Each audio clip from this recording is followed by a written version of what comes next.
ಯಾವ ಯಾವ ಇದಕ್ಕೆ ನೀವು ಔಷಧಿನ ಸಿಂಪಡಣೆ ಮಾಡ್ತಾ ಇದ್ದೀರಾ ಇಲ್ಲಿ? ಕೊಳೆ ರೋಗ ಮತ್ತೆ ರೆಡ್ ಮ್ಯಾಟ್ಸ್, ಇಡಿ ಮುಂಡಿಗೆ.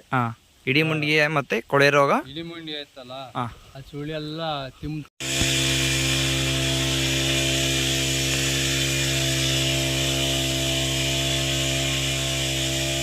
ಹಾಯ್ ಹಲೋ ನಮಸ್ತೆ ರೈತ ಬಾಂಧವರೇ, ಇವತ್ತಿನ ಸಂಚಿಕೆಯಲ್ಲಿ ನಾನು ನಿಮಗೆ ತಿಳಿಸ್ಕೊಡ್ತಾ ಇದ್ದೀನಿ.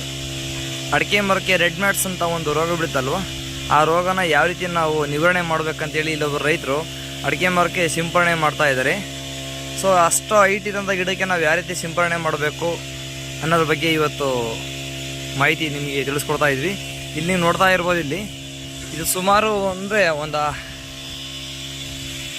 10 ವರ್ಷದ ಗಿಡ ಅಂತ ಅನಿಸುತ್ತೆ ಮೇ ಬಿ.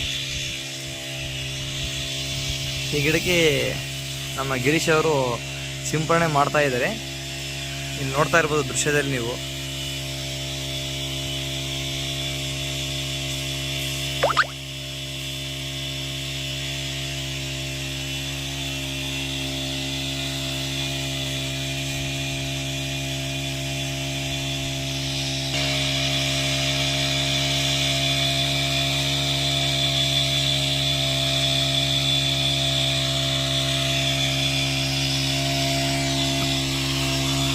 ಇಲ್ಲೇನು ಪೆಟ್ರೋಲ್ ಸ್ಪೇರ್ ಏನು ಬರುತ್ತೋ ಆ ಪೆಟ್ರೋಲ್ ಸ್ಪೇರ್ನ ಇಟ್ಕೊಂಡ್ಬಿಟ್ಟು ಇದು ಮಾಡ್ತಾ ಇದ್ದಾರೆ. ಇಲ್ಲಿ ನೋಡ್ತಾ ಇರ್ಬೋದು ಇಲ್ಲಿ ದೃಶ್ಯ ಬಳಿಯಲ್ಲಿ.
ಹಾಯ್ ಹಲೋ ನಮಸ್ತೆ.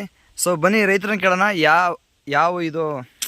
ಹಾಯ್ ಹಲೋ ನಮಸ್ತೆ. ಸೊ ಬನ್ನಿ ರೈತರನ್ನ ಕೇಳೋಣ ಯಾಕೆ ಇದು ಔಷಧಿನ ಸಿಂಪಡಣೆ ಮಾಡ್ತಾರೆ, ಯಾವ ರೋಗಕ್ಕೆ ಔಷಧಿನ ಸಿಂಪಡಣೆ ಮಾಡ್ತಾರೆ ಅಂತ ಹೇಳ್ಬಿಟ್ಟು ಇಲ್ಲಿ ರೈತರಿದ್ದಾರೆ, ಅವ್ರನ್ನೇ ವಿಚಾರಿಸೋಣ ಬನ್ನಿ. ಸರ್ ನಮಸ್ಕಾರ.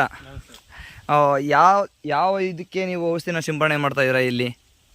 ಕೊಳೆ ರೋಗ ಮತ್ತೆ ರೆಡ್ ಮ್ಯಾಟ್ಸ್, ಇಡಿ ಮುಂಡಿಗೆ. ಇಡಿ ಮುಂಡಿಗೆ ಮತ್ತೆ ಕೊಳೆ ರೋಗ. ಇಡಿ ಮುಂಡಿಗೆ ಐತಲ್ಲ, ಆ ಸುಳಿ ಎಲ್ಲ ತಿಮ್ತಾ ಬರುತ್ತೆ ಗಿಡನ. ಸುಳಿನ ಸುಳಿ ಗಿಡ ಸುಳಿ ಓಕೆ ತಿಮ್ತಾ ಬರ್ತದೆ, ಗಿಡನೇ ಫೇಲ್ಯೂರ್ ಆಗುತ್ತೆ. ಓಕೆ, ಔಷಧಿ ಸಿಂಪಡಿಸ್ತಾ ಇದೀವಿ. ಇದು ಯಾವ ರೀತಿಯ ಸಿಂಪಡಣೆ ಮಾಡ್ತಾರೆ ಸರ್ ನೀವು? ಪೆಟ್ರೋಲ್ ಸ್ಪೇರ್ ಇದೆ ನಮ್ಮ ಹತ್ರ. ಅದಕ್ಕೆ ಒಂದು ಪೈಪ್ ತಗೊಬಂದು ಅದರಲ್ಲೇ ಸಿಂಪಡಣೆ ಮಾಡ್ತೀವಿ ಗಿಡ ಕಟ್ಟಿಯಂದು. ಓಕೆ, ಇದರಿಂದ ಏನೋ ಅನುಕೂಲ ಆಗುತ್ತಾ? ನೋಡ್ಬೇಕು, ಇದೇ ಫಸ್ಟ್ನೇ ಪ್ರಯತ್ನ ಮಾಡ್ತಾ ಇದ್ವಿ. ಹಾಂ ಹಾಂ ಓಕೆ ರಿಸಲ್ಟ್ ಬರುತ್ತಾ ಅಂತಾರೆ. ಹಾಂ ಇದು ಔಷಧಿನ ಎಲ್ಲಿ ತಂದ್ರೆ ನೀವು? ಇಲ್ಲಿ ಉಪ್ರಿಗೆನಹಳ್ಳಿ. ಉಪಕರಣದಲ್ಲಿ ಸಿಗುತ್ತಾ ಇದು ಅಡಿಕೆ ಗಿಡಕ್ಕೆ ಔಷಧಿ ಎಲ್ಲ? Okay thank you sir.